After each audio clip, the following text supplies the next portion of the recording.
Entrevistei o Fernandinho Beiramar, entrevistei o Matheus Acosta Melo, atirador do shopping. Entrevistei os irmãos Cravinhos. A história dos...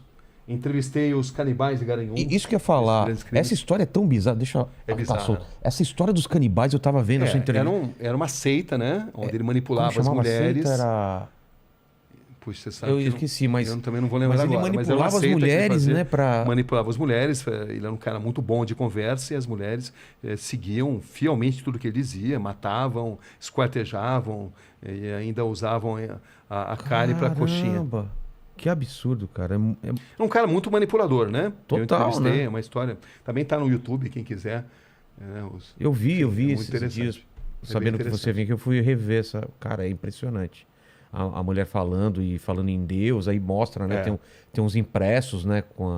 Eu tava na minha cabeça o nome da seita. É uma seita de adoração ao diabo, né? Basicamente era isso. O nome não lembro exatamente agora, mas então, na matéria tem. Porque foi localizar todo um livro, ele tinha escrevido um livro. Porque é o seguinte, ele escreveu um livro que se recusaram a publicar. E ele, na verdade, ele escreveu num livro que depois ele iria realizar. Entendi. Essas mortes... elas copiaram algo que ele escreveu nesse livro. Entendi. E o livro era a Bíblia, não, Bíblia seria péssimo, né? Mas seria o manual dessas atrocidades que foram cometidas depois. Quase profecias, né? É. E eu lembro que você deu uma entortada na mulher lá, porque você coloca ela numa situação, e se fizessem isso com a sua mãe, né? Poderia chamar essa pessoa de monstro? Ela fala sim. Então, as pessoas... Você entende as pessoas achando que vocês são monstros. E eu achei isso porque ela não percebeu que ia para esse lado a pergunta depois, né? E aí ela se dá conta, né? Quando você está nessas entrevistas, é uma guerra mental. É, né? Você vê que eu não levo, como você também não, né? Eu não levo anotação. Porque você não pode perder o olho no olho. Exato. Entendeu? Porque o body language, né? A linguagem corporal. As grandes perguntas, elas nascem de respostas incompletas, aonde você às vezes muda totalmente... Ou de silêncios, né? Silêncio, pausas. Você muda totalmente o encaminhamento da entrevista mediante algo que foi contado. Mas para isso você precisa estar muito atento. E você não pode perder, você não pode baixar os olhos, senão você perde o contato com a pessoa. Então, é assim que você consegue extrair, né? Eu lembro, por exemplo, quando entrevistei o Matheus Acosta Melo, o atirador do shopping, né? Uma frase dele que me impressionou muito. Aquele do filme, que ele entrou no meio do filme. Isso, que ele assistiu o filme Clube da Luta e depois... Saiu atirando mesmo. Exatamente, saiu atirando. E ele dizia, o que ficou na sua mente? Ele falou, ficou na minha mente claramente o cheiro de sangue e pipoca. Caramba. Você vê, ele relacionava sangue e pipoca na mente dele. E nunca se arrependeu do que fez. Essa é a verdade. Psicopata não se arrepende. Porque ele pode até falar que se arrepende porque eles são inteligentes, são frios e notam que precisam falar muitas vezes o que as pessoas esperam ouvir. Entendi. Mas psicopatas não têm cura. Caramba. O Vulkslock 22, Olá Inteligência Cabrini, gostaria de saber, existe uma enorme romantização da criminalidade do perfil das pessoas que cometem crime, mas na experiência, qual a sensação e lição que tira de toda essa experiência com eles? Existe algo a ser aprendido com a mente dessas pessoas.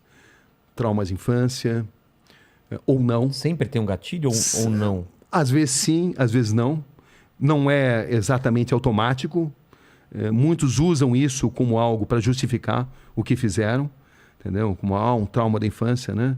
Então você precisa penetrar muito nessa mente, e penetrar na mente de um psicopata é tarefa complicada, mas boa parte deles padece do bichinho, do veratismo, da vaidade, e é quando você consegue extrair muita coisa. E eles gostam também de submeter a capacidade deles de manipular a sua capacidade de perguntar. Então, eles estão sempre tentando te manipular a perguntar o que eles querem responder. Com certeza, com certeza. É um jogo mental violento, onde você precisa ter o máximo de concentração. Senão você faz exatamente o que eles querem, né? Você faz, senão você não surpreende. E eu costumo usar muitas vezes a tática de repetir determinadas perguntas em situações diferentes para extrair respostas às vezes diferentes. Entendi.